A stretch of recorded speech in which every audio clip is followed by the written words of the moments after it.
F'intervent li għamel fuq ir-radju tal-Partit Nazzjonalista l-Prim Ministru tkellem dwar it-turiżmu u qal li l-Gvern tiegħu qed jagħmel rekord wara l-ieħor. Skont il-Prim Ministru s-sena l-oħra kienet rekord u din is-sena mhux banqas għaliex skontu il-figuri tal-2012 huma aħjar minn tal-2011. Dan hu l-punt prinċipali t-turiżmu sejjer tajjeb għax għandna strateġija ċara, ġibna riżultati u qed isibu riżultati jitkellmu waħedhom. Qal li s-sodisfazzjon tiegħu huwa li jisma' lill-emigranti li wara snin twal li lin minn xtutna jiġu Malta u waqt il-festi jkellmuh kemm għandna toroq tajbin u ġonna sbieħ.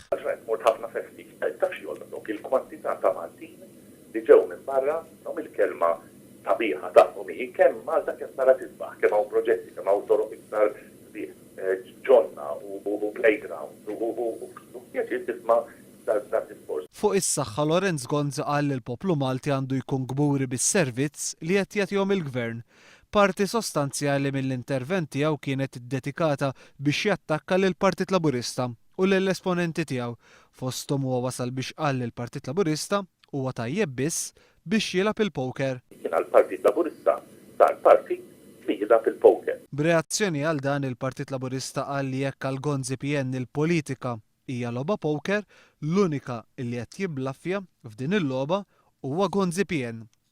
Sa dan it-tant, fl-istess intervent il-Prim Ministru reġa' rrepeta l-istqarrija li fl-aħħar 4 snin ħoloq 20,000 impjieg ġdid minkejja li l-istess statistika tal-Gvern qed tgħid li l-impjiegi żdiedu biss b'4,000. Meta ngħidu aħna ħloqna 20,000 post ta' xogħol.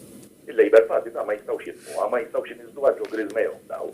Fl-eqqel ta' din il-kriżi politika, Lorenz Gonzi tkellem dwar il-festi u għat-tielet ġimgħa konsekuttiva reġa' ma semma xejn dwar l-akkużi serji li qed jagħmillu d-deputat Franco De Bono permezz tal-kitbiet tiegħu fuq l-internet.